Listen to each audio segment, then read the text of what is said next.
More perks, more value. Join the Nordy Club at Nordstrom Rack to unlock extra deals on your favorite brands, discounts just for you, even an extra perk on your birthday. Get app notifications for new in-store arrivals and sales so you can shop them first. Plus, Nordstrom credit card members get an extra 5% off every purchase at Nordstrom Rack. Great brands, great prices. Download the Nordstrom Rack app and join the Nordy Club today.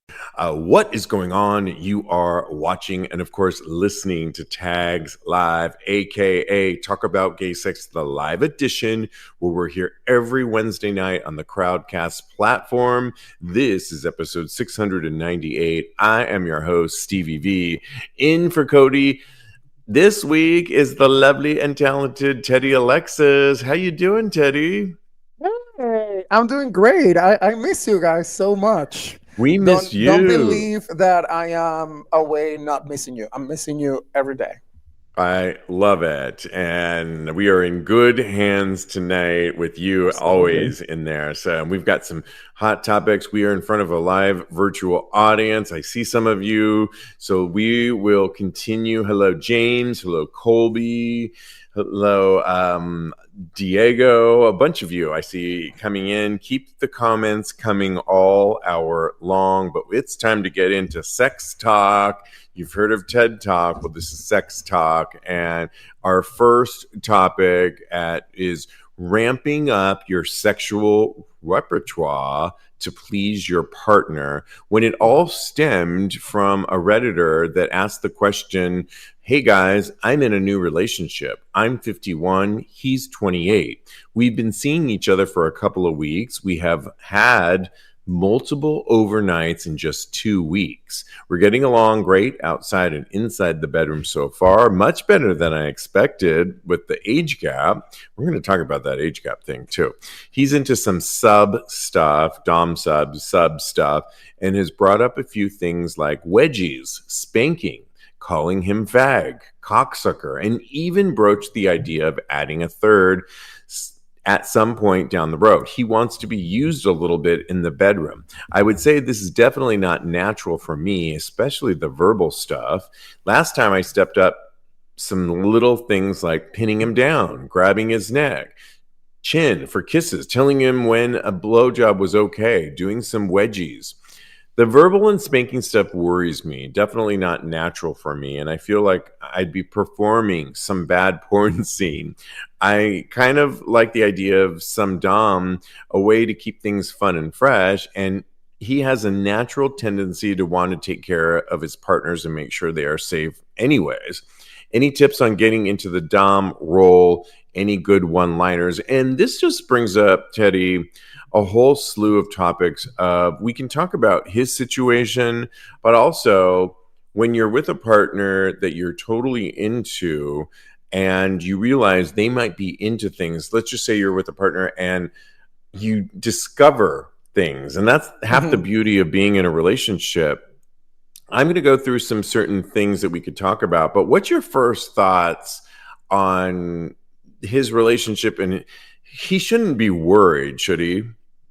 Yeah, I think that the first thing that came to mind is exactly that, is that it just seems very one-sided on what they're building, because you'd be surprised on the things that you can discover if you go into a journey with a partner, right? I feel like I've even come to relationships, even my role has changed because we just vibe differently. And I think you can really be a testament to that, right? Yes. With your current situation, is that, can you imagine what you would be missing out if you were just like, this is the only thing I do, and not expanding your horizons?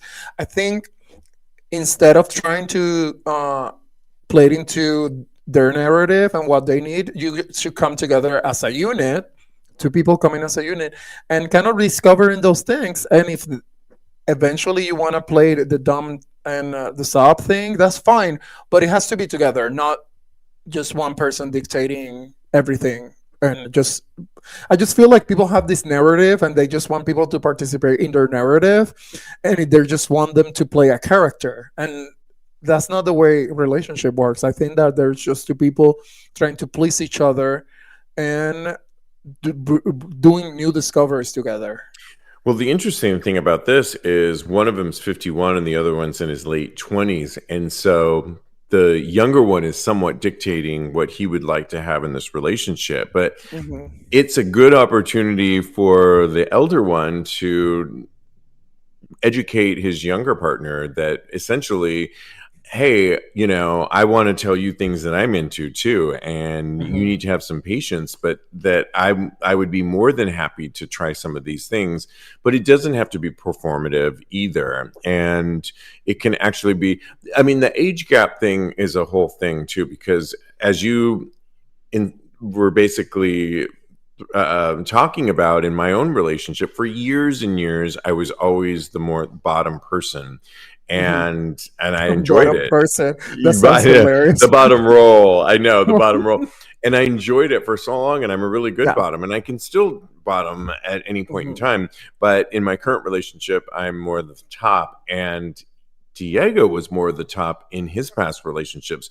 Somehow, Freaky Friday it, and we switched roles, and it's working. But there have been certain things that I've introduced to the relationship, for example, water sports, that turns out he's into it and I'm into it. I didn't know if he was going to be into it, and turns out he was kind of into it too. And we don't do it all the time, but oftentimes one of us will go either to the restroom and follow the other one. Oh, say more. Yeah, and have a water sports moment, or we'll do it in the shower. And this is something that obviously we didn't talk about when we first met, but I just think there's a growth factor. And if you find somebody that you're really connected with and it's really vibing like this couple is, don't be afraid to either give some grace to your partner, even when you tell them you're into certain things. I do feel for this person though, because I've had people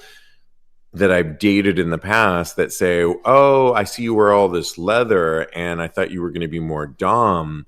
And just because I wear leather doesn't mean I'm really going to be that. But had we had a few more conversations, I could have gone there with some patience. What do you say to all that?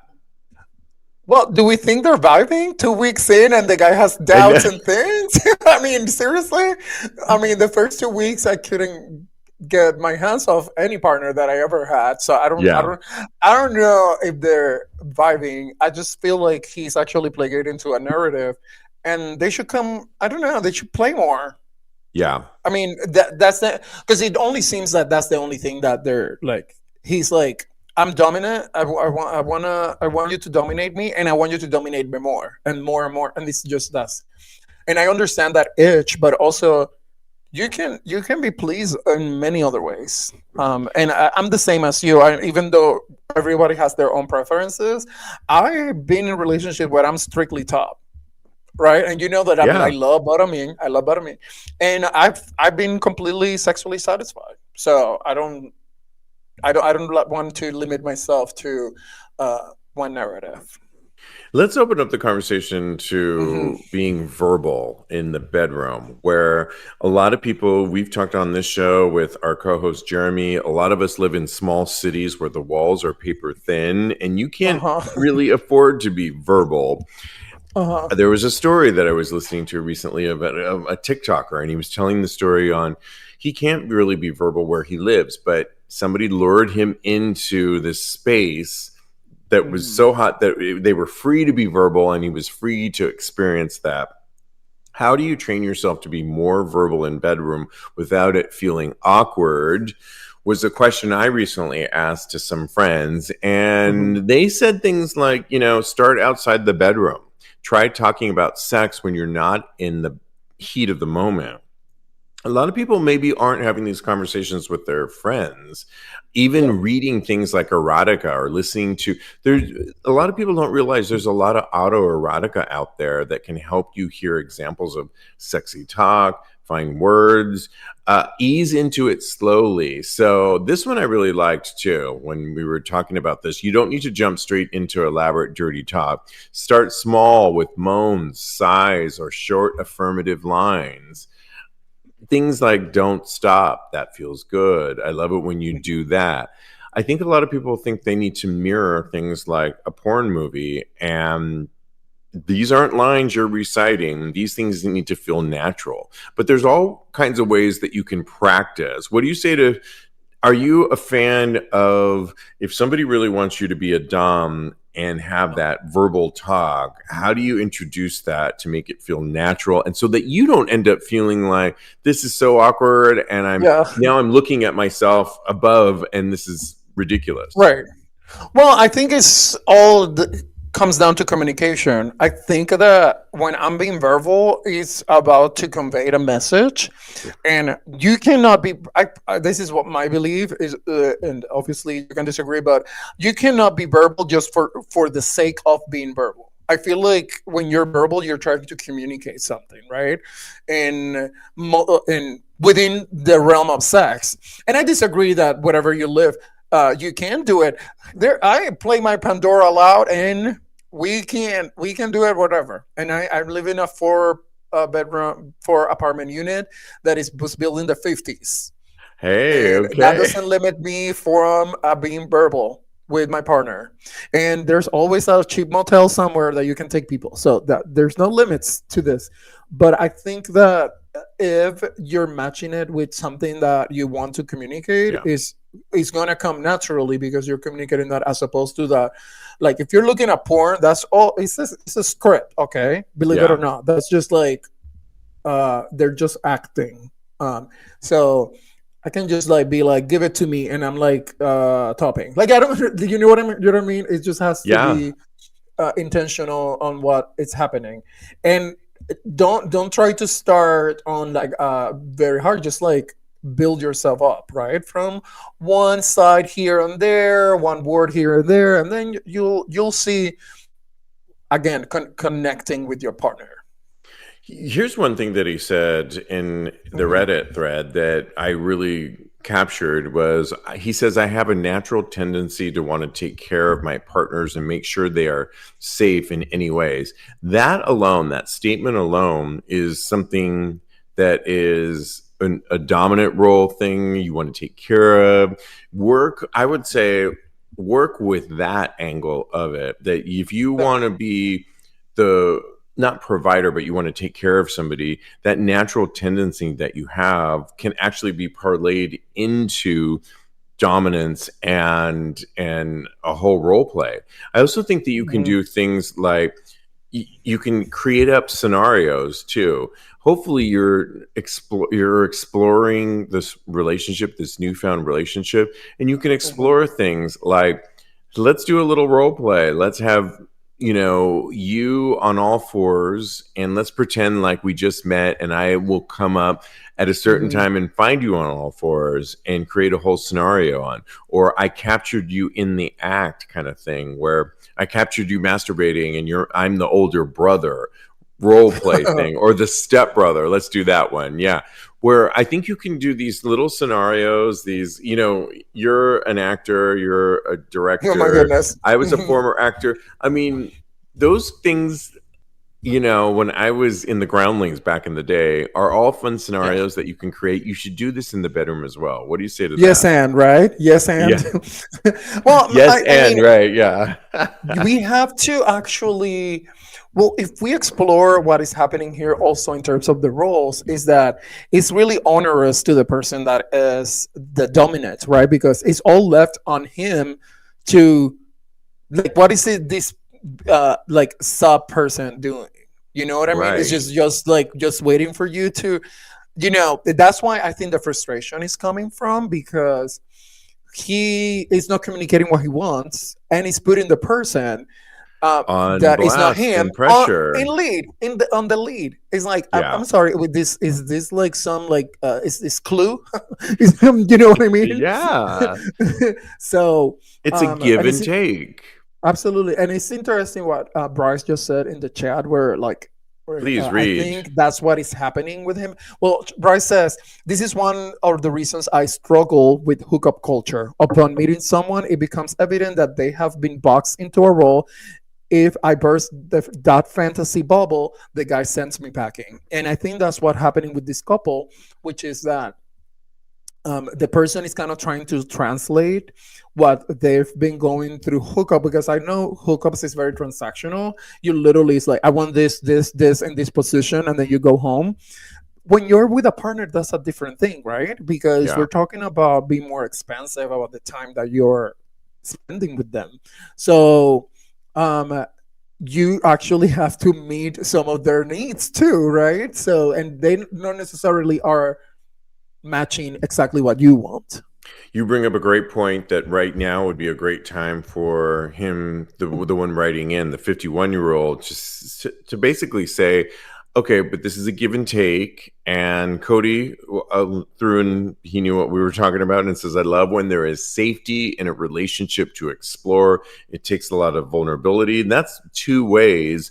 Doug, also watching us live, says it seems that some of the hesitance to being vocal can go back to being made to feel masturbating is shameful, especially when we were younger and had to do it in silence so you didn't get caught. Oh, I remember those days. Yeah, you bring up a great point on that.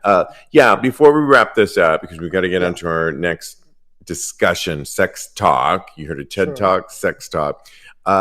Yeah, we want to hear more thoughts on this, and we'll keep the conversation going. But we have a poll question on this, and today's poll I question love a poll. is: are you open to opening up your sexual repertoire for your partner? And the absolutely, a good sex partner is worth it, or nah, I'm good with what I'm into. Take our poll question today if you're watching us live, but this continues over on our Tags Patreon community, where the conversation continues all week long. We'll read the results next week. That's it. What we're asking: are you open to opening up your sexual repertoire for your partner? And yeah, let's hear what some of you have to say. We'll read some more results throughout the hour. Okay, well, it's time to get into sex talk too. This stemmed from an app, and it had to do with something that I was reading on the Andrew Christian website, Getting Over Dating App Shame. I didn't know that there was a lot of dating app shame. Here's what they wrote: because everybody's swiping and pretending they're not, gay men love to act like they don't do the apps. Meanwhile, their profile is sitting right next to yours, 200 feet away, saying, looking for friends, no drama, let's be real. Dating apps are part of the modern queer life. Whether you're looking for hookups, dates, love, or just someone to come over and break in, the new slang, apps connect us. So why, they ask, do so many of us feel embarrassed about using them? The truth is, well, let's discuss that a little bit, but I couldn't help but talk to you, Teddy, when I knew we were going to do this. And back in, you entered a 1-minute short film called Mega Grinder. Oh my God. The log line was: in the near future, Juan falls asleep after downloading Mega Grinder, a fully automated hookup application. I loved watching this recently at Teddy Alexis. You can watch, it's the full film, right? The 1-minute film that you submitted. And it was called Mega Grinder. And it had to do with if you turned on if basically you fell asleep and took a nap and you turned on your notifications and somebody matched with you and knew where you lived. We are maybe heading there if we don't watch what we do with our phones. But you clearly in that writing that film, and you submitted it, and you can talk to us more about that film. Sure. But we're basically not ashamed and basically saying apps is part of the normal Zeitgeist. Talk about that and what they're saying about that shame that maybe some people have. Yeah, I mean, you went and find my short film. I gotta give you some snaps. I do my for that. research when my co-hosts come on board. I love it. Yeah, so I did that short film for the 1-minute competition at Alphas. We made the finals, and the idea was that I kind of had like this lens of like Black Mirror and like kind of like amplifying what life is. And my idea was that what if Grindr was fully automated, like with AI? And the idea is that you just log in, and the joke was it's that the person will just have all your information, and because we were a full match, they will have like even my keys to my apartment and everything. That's a Uh, hilarious line too in yeah, it. And you know what's you did this submitted this in 2000 or 2022, correct? that sounds about right. Yeah. Yeah, that's what it said. That is not that far off. There have been since 2022 some Hmm. applications. They're considering putting an AI, like I'm using air Hmm. quotes, wingman. You can do Hmm. things like now when you're going to go overseas or to another country, you can actually put, oh, I'm going to be there ahead of traveling to that destination and find that perfect match. Hmm. You thought of this even before it's currently It was actually before happening. AI was like Yeah. automated into our apps, actually, which is interesting because now there are bots that will speak for you and create dates for you. I don't know if you heard about this, which is it will take out all the humanity out of it, but the idea is that it can actually do better match than you, so somebody can be a better you. Isn't that incredible? It So is. And we're basically there. What do you think of the idea that, I mean, when I read this, are people really shameful about being on the apps, whether it's dating or not? We all know people are on the apps when they go out, right. and maybe people aren't admitting it as much as they want to, but it is kind of the way of the future, whether you like it or not. What do you say to that? Yeah, absolutely. I think that it's a kind of like a intersectionality between homophobia and sex shaming and the whole hookup culture that kind of creates that kind of toxicity around it. Um, uh, there are people that are just not good at the app thing, and that's okay. But Yeah, that was me. all of my exes are I met through the apps, so I cannot like speak ill about them because they worked out for me. So um, uh, that's something to be examined, right? It's like, why are you on it and saying on the other side that you're not in it on it? So uh, that can be also a telling of that person's traits, but which is a whole different conversation. But I think in general, people do not admit. Uh, I think because sex is kind of like the top tier of what how people are using this, right? I never see straight people being ashamed of like being on Tinder, uh, even though that's also used as a hookup app, Yeah, right? right. But if I am on Grinder, I'm already like marked like scarlet letter, right? Exactly. Oh, He's she's like on boring, Grinder. all of that stuff. Yeah. How Yeah. about you? It, I always notorious for saying that I never did that well on the apps, but Sniffies I did okay on. I can go on Dude's Nude, and I that's not really an app, but it's like online, and I can meet up with Hmm. people. But for me personally, I'm more. We had a matchmaker on the show recently, Cheryl Maida, and she was talking about matchmaking.com, and she's the head matchmaker over there. And all of her clients that she works for are all paying her. She works for them to find a match, and it's in their interest to basically go on all dates. There's no flaking going on over there. And I really appreciated that. I talked to a lot of my friends, and there is a lot of flakiness when it's coming, at least for dating, to actually follow through and meet up. And that gets a little bit of frustrating. But Shane, maybe what you're talking about, the homophobia that we all have in ourselves to say that, yeah, I'm just looking for sex, could be a whole thing. Bryce, watching us live, says it's important to distinguish between dating apps and hooking up apps. Sometimes people are doing both, but yeah, Grindr is primarily viewed as a hookup app, which can create a sense of shame when two people who have met there start dating and have to explain how they met. There is often a lot of judgment towards gay individuals who connect on a sex based app. While using apps in general might not carry stigma, entering a relationship that originated on Grindr can indeed lead to feelings of shame. Yeah, the only thing I would say to that is I met my fiance on in a bar, but it was the Eagle here in New York, which, if you know anything about the Eagle, is a former, it's an S&M bar, it's a leather bar, it has a history of dark rooms. So I haven't felt that shame at all. Maybe it's because I host a sex podcast, Right. but yeah, I don't feel that shame. But I hear you with what you're saying. Can I add something? Yeah, We also have to talk about intentionality. I yeah, think that's something that is missed. Is that, for example, Grinder. There are like 5 options that you can do in there. Like it's friends, networking, sex, right. and I feel like a lot of people, which can be frustrating, come to the app with no intentions.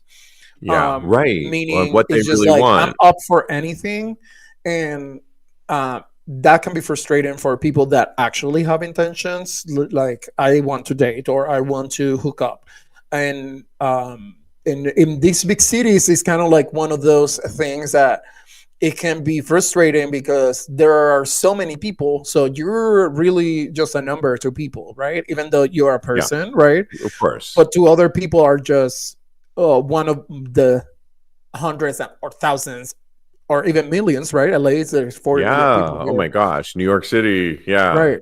So then that can be frustrating. But I feel like if you're intentional, I was really intentional with the person that I'm seeing currently. As that we went out a couple of times, and I told them, "Hey, this is kind of like my intention with this. Are you going along?" Just so we're clear from the beginning, right? Yeah. And if the person is turned off and this says like, "Oh, I just want a buddy" or whatever, then as Yeah. opposed to let's see what happens. Well, let's see what happens is that nothing's gonna happen because there's just a lack of focus, right? So and then some people that do work out that way, it's just like they're just hooking up and then all of a sudden they're getting married. Like, wait, good for you. But I think that the Can I ask intentionality you a for me, question about the yeah, person that you're currently dating that you met on the sure. apps? Can you tell us which app it was?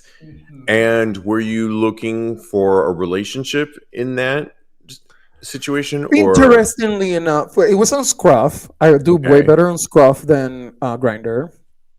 Um, and when I actually was just chatting at the beginning with this person because we were when we saw each other's kind of roles, we were not a match. Interesting. And then so he was like, oh well, we're like not really sexually a match. And I was like, well, because he was just chatting it up, and I'm like, well, I really think you're so sweet. Can we just like hang out a couple of times? And Yeah. we did. And the first time I saw him, I was like, this guy is special. Like there was something about him that was just like there's like a quality of sweetness and just shyness that I was just like, if this guy say yes, I'm like, I'm all for it. I'm in. And that was in March, and we're still hanging out. Oh my So God. I you love know what I that. mean? And Yeah. now that we're like actually together, and we're like experimenting with sex, it's just been so natural for us. It hasn't been. We have not had any problems at all. So that's why I was telling the first case people like that using that case study that you should really just get into it with the partner. You know what I mean? As Yeah. opposed to like kind of because we all have our own narratives of how we Yeah. want sex to look like and how like it's gonna make us feel, but that is a separate narrative from what actually is going to happen. And before we leave this Uh-huh. conversation, I had a friend I was talking to that for the longest time has never been on the apps and finally put himself on Hinge and was really putting himself out there. I was so proud of him. But he said, I don't have time for this endless conversations that you have to really, he's like, I'll check it. But a lot of people want to just keep that going. Mm, And he wants to really just either let's just meet for a drink. So I gave him some tips like, well, put that in your profile, like what another friend of mine does. No chit chats. I'm not looking for a pen yeah, pal. And hopefully you won't have these endless chats. Let's just meet for a drink or a yeah. coffee. Did you go on and on with this person before you actually met up? We spoke a couple. First of all, you need to speak with people because there's a lot of crazy people out there, and people that want to meet too fast. That's crazy. But it was like maybe So you got for a on the week. phone, right? Or a FaceTime? Phone, FaceTime, one of the two? No, we went from app to in person. Oh, okay. I love that. But we went to WeHo. Yeah. So it was like a public thing. Perfect. And then we went to like see some records. We were like kind of like doing the dating thing immediately, I guess. Um, but it was clear to me like a couple of dates in that I was just like, oh, let's like Let's hang actually be out. intentional, yeah. And it's very telling that somebody wants to hang out with you and they're telling you your schedule and then you're trying to match schedules as opposed to um oh, we'll hang out. No, let's make a Yeah. plan. And the person is not making a plan, they're already telling you that they're not really interested. He's not that into you, how the movie says. Exactly. Oh my gosh, I love it. That brings us Mhm. to our next poll question, which do you have shame over using the apps? The answers are not gonna lie, yes, or no, it's part of my life. And so far, that's winning. No, it's part of my life. Take our poll question. By the way, if you're listening to this when this drops tomorrow morning, you can go to our Tags Patreon community where the poll questions will be up there too. And we want to hear from you. We'll read all of the results next Tuesday on next Tuesday's episode. Those are the questions. Go to patreon.com/tags podcasts. And we continue the conversations over there. Good stuff. Good stuff. I love talking about this stuff. Okay. We love it when you talk back to us. And recently, Sinfully over on Instagram wrote back, I'll pull you into this conversation. It had to do with, can you have sex with friends or so on and so forth? Here's what he wrote. He said, hope you're all doing well. I thought I would share thoughts on the conversation from episode 690, where you were all discussing orgies and inviting friends to join on the fun. He says that honestly, I'd say about 99% of my friends are totally game for attending sex parties, orgies, and all that good stuff with me. We've built such a great dynamic together. We vibe over movies, dinners, and theater. But we are also open to saying, hey, let's have a sexy game night this weekend. Or what are your plans? Want to hit up a bathhouse? What's even better is that we're super comfortable hanging out naked around each other, which definitely comes in handy when traveling together.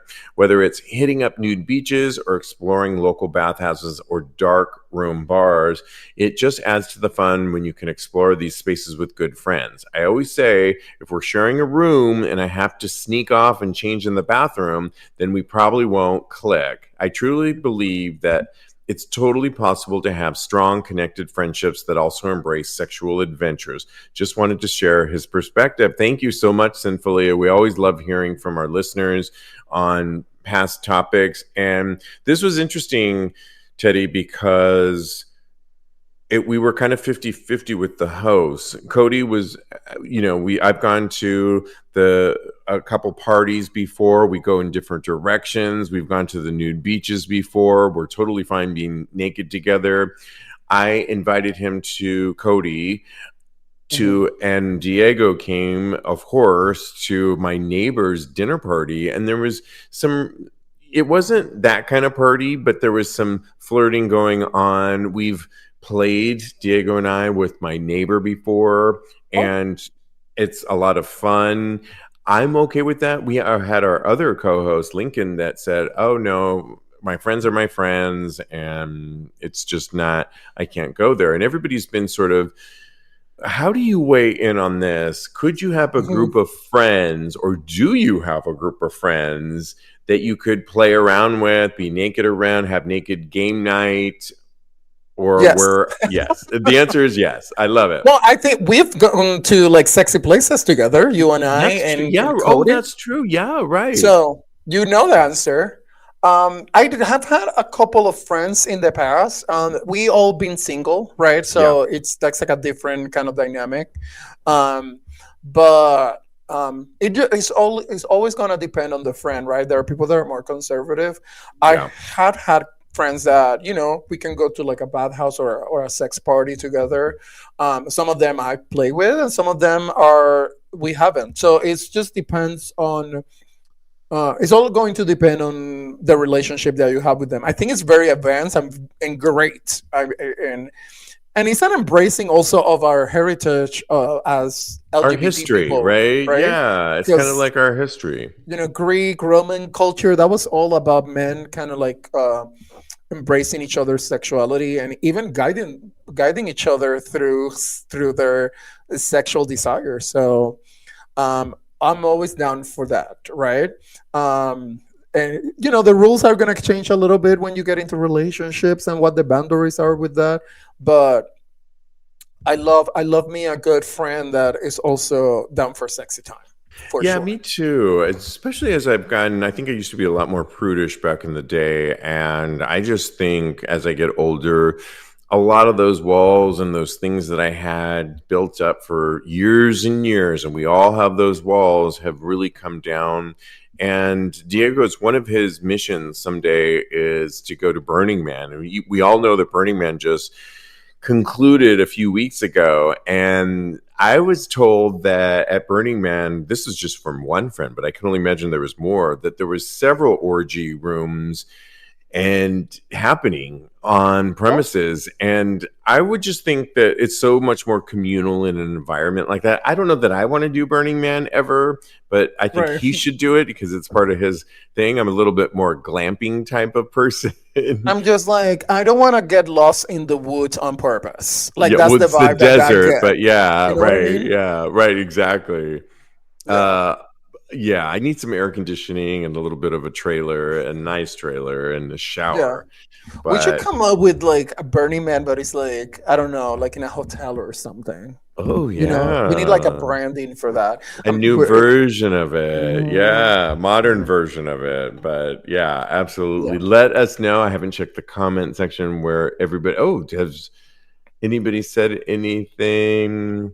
Oh, Bryce has a question. Okay, you want to read it for us before we move Yeah, on? he says, "How can someone have a friend if they have sex with, but not date or be in a relationship with them?" Am I missing something? You want to take that one?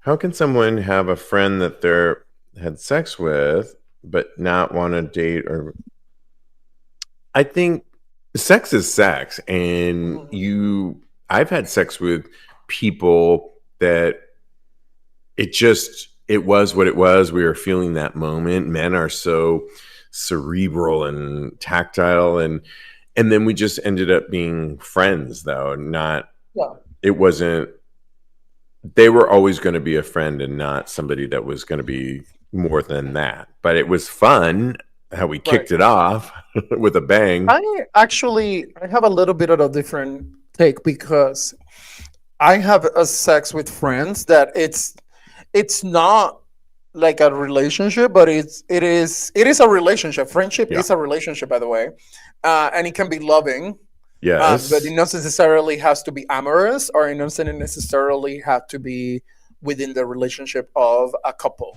Correct. So I think, and that it can be okay for you, Bryce, that like Yeah. your sex has to be amorous and within a relationship. But I think those things are separate, and there are people that are okay by expressing themselves in a different way, if that makes sense. So Yeah. I'm yeah. getting dirty looks over here from my husband or Oh, fiance, but no, husband to be. yeah, husband to be exactly. No, he's good.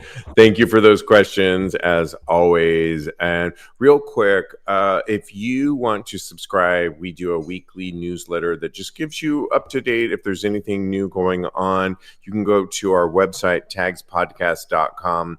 If you sign up for the newsletter to avoid, because we get a lot of spammers sometimes, and I don't want to put those emails into the mix, just put in the comments section that you want to receive the newsletter or you want to receive Tags Podcast, and that will let me know that you are a real person and not spamming us. So go to tagspodcast.com and subscribe to our newsletter. All right, well, it's time to get into hot topics, and there was a bunch of them, starting off with a couple that they are a gay influencer couple that explain why it's important for them to live in a small town and not a big city. Who am I talking about? I'm talking about Timothy Paul Jasper, who goes by PJ McKay, and his husband, Thomas McKay. They are otherwise known as the Property Lovers. They do a lot of do-it-yourself property things around, and they've racked up thousands, 750,000 to be exact, followers on Instagram and 160,000 subscribers on YouTube. They have 3 children that are adorable. They were basically saying, here's what they said, we'll discuss, because it did get a little bit of controversy. They said that basically they believe in, people ask us all the time why we stay in our small town, southern hometown, why we don't move to a bigger, more accepting city. Here's our answer. By the way, they grew up in Tennessee. If we left, how would things ever change? If every gay person left every small conservative town, those places would never get the chance to grow. We were born and raised here and have been living as an out couple for the last 15 years in our hometown, and we can't imagine living in any other way. Representation matters. Sometimes just living your life openly in the place you're from can shift hearts and minds more than you realize. And we want our kids to grow up seeing that being yourself is possible anywhere, not just in big cities. Well, I understood what they were saying. Somebody in the comment section said, if I lived in your picturesque town, because I don't know if you got to see the pictures of it. Yeah. It's pretty perfect. And they clearly are doing well. And many of the pictures were like fall leaves and just perfect. And I get it. Somebody else pointed out the fact that, well, this is good for you. I don't need to be an example to everybody else for everybody else to change their minds. I just need to live my life. What do you say about what they're saying and some of this pushback? Well, I think definitely small towns have their own charm, and there's a lid for every pot, right? So yeah.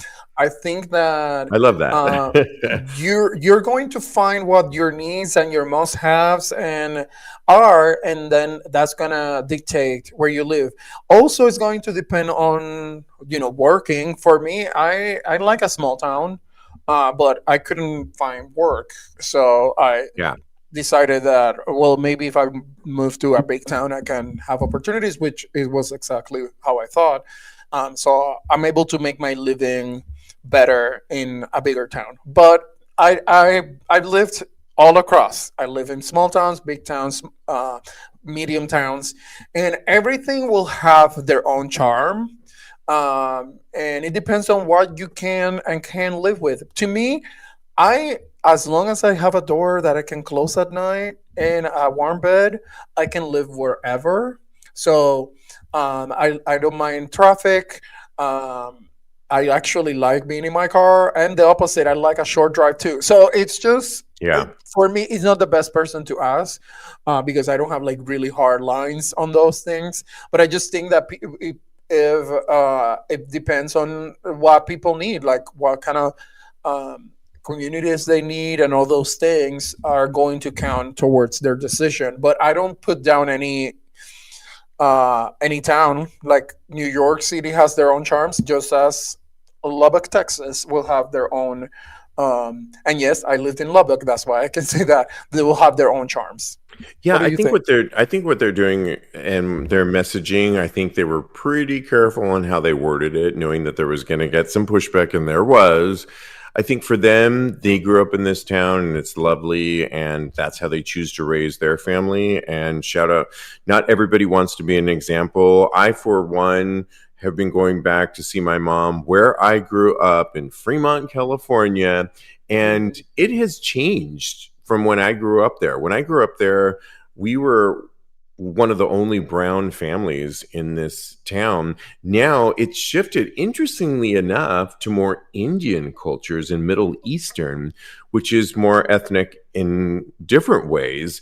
I still like to go back to my hometown, but for my mom and for the nostalgia of it all, I'm not sure that I could live there per se, but I love visiting. I say everybody gets to live where they want, and many of us, there was a lot of trauma where we grew up, and we should be cognizant of that many of us don't want to go back, and we should hopefully be dealing with that mentally, because that only goes into our relationships if we haven't dealt with the trauma that we've had growing up in these small towns. But I applaud them for doing this their way, and I just think it's there are definitely studies that really show that if somebody is successful in regardless of the place, they will bring in more people that are connected to them. Usually it's a match cultural and ethnically, and that's why you see like these little towns pop up, like the little Chinatowns, Koreatowns, and it's because people can actually build businesses, and the opposite is also true. When people start moving out, it actually takes out those people as well. So that's something to consider. Of course, is how if you're safe in your town, and all those things are definitely important. Moving on to somebody that is also speaking up, and I couldn't help but talk about this, is OnlyFans star Markin Wolf, who says slaying the monster of HIV stigma really was his key. He's a content creator who is living with HIV, and he is from Brazilian. He has been producing content on the platform and using his HIV status, living with HIV for years. And he's met with some controversies, but this is the way he chooses to, he's proud to support destigmatizing HIV. I really loved that he is doing that, because I think there's still today, he says, his own words, that today even there's still stigma for putting that out there, and he's using his platform to destigmatize. What do you say to that? I know you read a little bit of what he's doing. Absolutely. I'll just preface it, give my little 2 cents, and then I want to hear yours. Is I had OnlyFans just for fans, and I'm thinking of going back. I just kind of went willy-nilly with it. There's a great documentary on Hulu right now that looks at the pros and cons of opening up one of those types of accounts. I will say that I am thinking about coming back to it, but embracing my age now and what can I offer as somebody in my early 50s and what I'm dealing with sexually, and I have a more purpose now when I hopefully come back to it. I hear what he's saying, and destigmatizing HIV, I think, is a really important cause. What do you say to that? Instead of just opening up an OnlyFans, having something that's a little bit more direct that could be controversial. Yeah, I mean, I think that it's all about education. Even though there's a lot of information out there for HIV positive people and how really these life-saving medications are basically giving them basically the same lives of a HIV negative person. So, but there's still people that are not educated, and that may be a way to educate people. I think that that's cool that he's using his diagnosis to create advocacy, and definitely representation is always important. And it always seems like we're in the cusp of HIV and like the cure, right? I feel like every 6 months I just read an article about the new mRNA kind of like agent that like removes the HIV from like because it goes to your cells and it hides, right? And there's like a thing that like they just publish a paper that says like it's very promising. I know you and I have heard that many times throughout the years. But, I think we're living in a time where we have so many safeguards for HIV positive people, and we can keep advocating. I don't see anything bad with it. I celebrate it. Yeah, absolutely. Me too. Keep on going. I will list his on tagspodcast.com. You can follow him. Okay, we had to talk about the controversies over at Cabaret here on Broadway. Ooh, yes, please. They have been immersed in so much controversies over the years. Orville Peck has played the main character. Lastly, more recently, to close out the show, it's been Billy Porter. And Billy Porter has been playing the role. He was in some. Do you remember the controversy that he got on when he was stated basically that he wanted to make because it's all set in Prohibition and Germany and about Jews, and he wanted to kind of basically insinuated that it was black people are the new. It was a poorly worded kind of approach to the character. Yeah. However, I got to say that if you read a little bit of the history of the Nazis, you know that black people were also victims of the Nazis, and they were part of the concentration camps.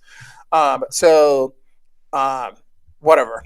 Yes, I gave him some grace. Well, he's been playing the part. Curtains will now close early on Cabaret since Billy Porter has dropped out since he has sepsis. I had to look up what sepsis really is. It's basically when you have some sort of infection that it's very scary. Really becomes severe, and then you have to go to the hospital because your organs could potentially be failing. And this is just the latest in a slew of things with Cabaret. But I mean, when you heard this and just all of the controversy that has been plagued by this show it's crazy. There was a whole nother story about the show that I don't even have time to get into because there's more controversy brewing over there about who actually owns the show and where the money is going, because they've made a lot of money, but the investors are not seeing it too. So I don't think we have time to get into all of that. I'll post that on tagspodcast.com. But what are your thoughts about Billy and what's going on? And honestly, I have so many opinions at Cabaret. It's like literally, if not my favorite, one of my favorite shows ever. It's not. Okay. But first of all, the version that is currently on Broadway, I haven't seen it, but I personally have been a hater of it since it came out. I don't like the aesthetics of it, and I think they lost the opportunity to actually make it more queer, because I read the original Billy Porter, book. Orville Peck. No, hold on. Let me make my point, baby. Let you make your point, girl. I read the original book of Cabaret that it was based on, which is Berlin Stories. Yes. So it's a short novel, and if you read that book, you understand that the main character Bobby is a gay man that is kind of experiencing Berlin right as the cause of the Nazis taking over Germany. And what's interesting about it is that he's having all these sexcapades and things.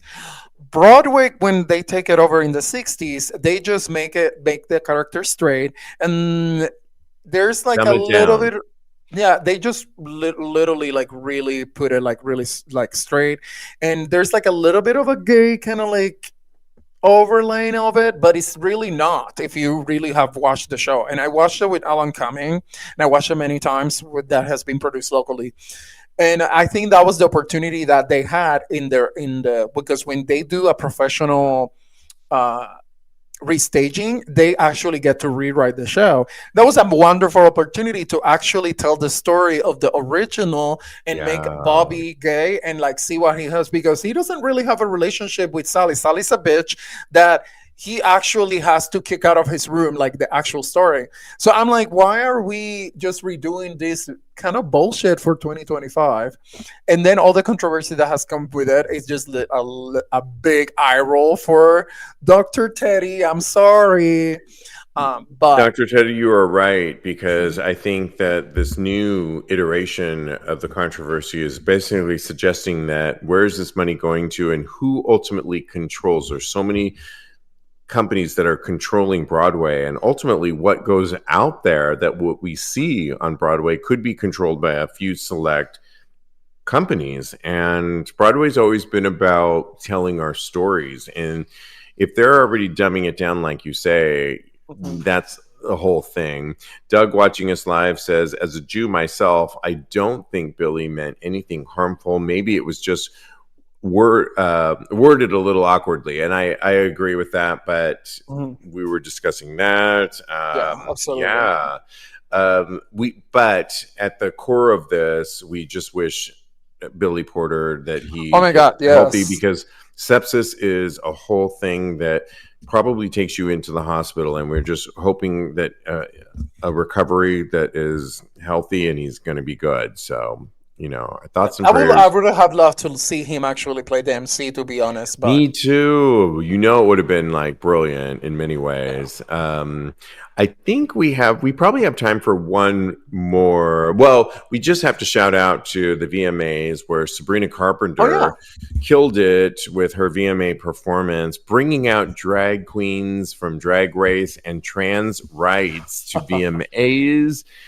Of course, she put up what a lot of people have been talking about, the dolls, which is basically your support for. I think it's really important for a young artist like Sabrina Carpenter, who doesn't really have to go that route, but is really making a stance to show her support for the community. I love that. What did you think of that? I think it was cool because we grew up in the 90s where all these female artists will use drag people to like create their personas, but they will never be on stage with them. So it's kind of cool to see that. And the BMAs were cool. I mean, Ricky Martin was there. I was just going to talk about Ricky. What did you think about Ricky? Ricky was amazing. It was the opposite of Mariah, who was doing the minimum, but Mariah deserves to just hone it in. She's not giving us so much already. Just put on a dress and walk across the stage, and I'm happy. Okay.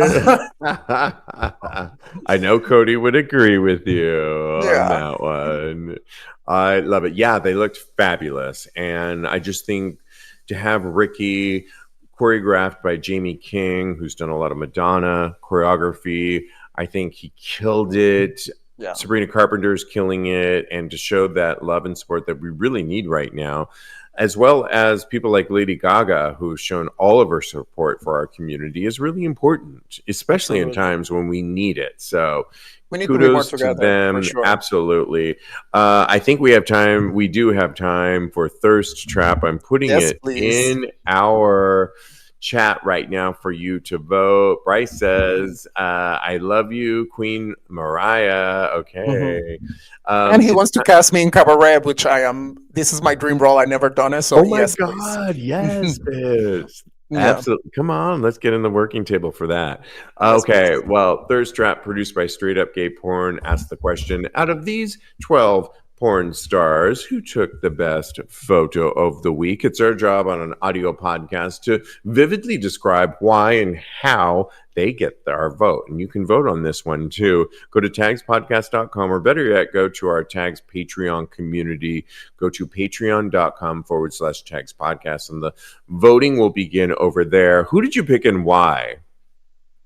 I mean, it's impossible for me to pass Raheem, who's like the first one. I cannot keep scrolling. I mean, it's just perfection. You and I met him at the award show, remember? Like 5 years ago. Oh my God. So he's another guy that I took a picture with, but he's Middle Eastern. Anyways, yes, go on. Yeah, that was a great day, by the way. Yes. I think Raheem gets my vote all the time, and hey, I'm available, and no matter if I'm dating somebody, if you want to hit this, just call me and you will. I love it. You know what I really liked about this one was the guy that produces this actually said that he was going to put in some people that weren't necessarily naked, and the one that I'm going to vote for isn't naked but is showing a lot. I'm talking about Sean Raymond. Sean Raymond is sitting there with his legs spread open with these beautiful, I love the color purple, all musical and everything, but the actual color purple. I love how you say he's not naked, quote unquote. Well, with the most see-through pants ever. Boxer shorts on, but it's so see-through, and you can see every single inch and outline of it. Yeah. And I think that's what makes it so delicious for me. He's also got a beautiful smile. Love his hair. He's sitting back. He's got like 8-pack going on. He's just delicious, and he gets my vote. In fact, I'm going to vote right now for Sean. Did you vote for yours? Because that makes the difference.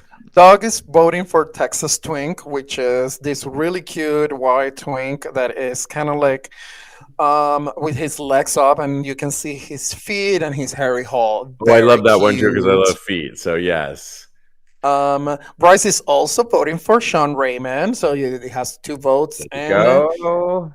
James says Ryder Flynn. Let me see, because I don't see that one. Well, you're looking for that. You can follow my co-host because we got to stop at 10. We realize that the show has to end. Follow my co-host Teddy on Instagram at Teddy Alexis. Anything else you want to promote right now? Well, if you're in LA, I'm directing Anonymous for December, and The Lion and the Witch and the Wardrobe in February, a huge at La Mirada Theater. So that's a huge booking. La Mirada Theater, I've been there. I love it. I know. I'm directing for them for the first time. Congratulations. Follow him at Teddy Alexis. Follow me on the gram. I am _Steve V. And in the meantime, continue having hot, yay. Sex. Lovely.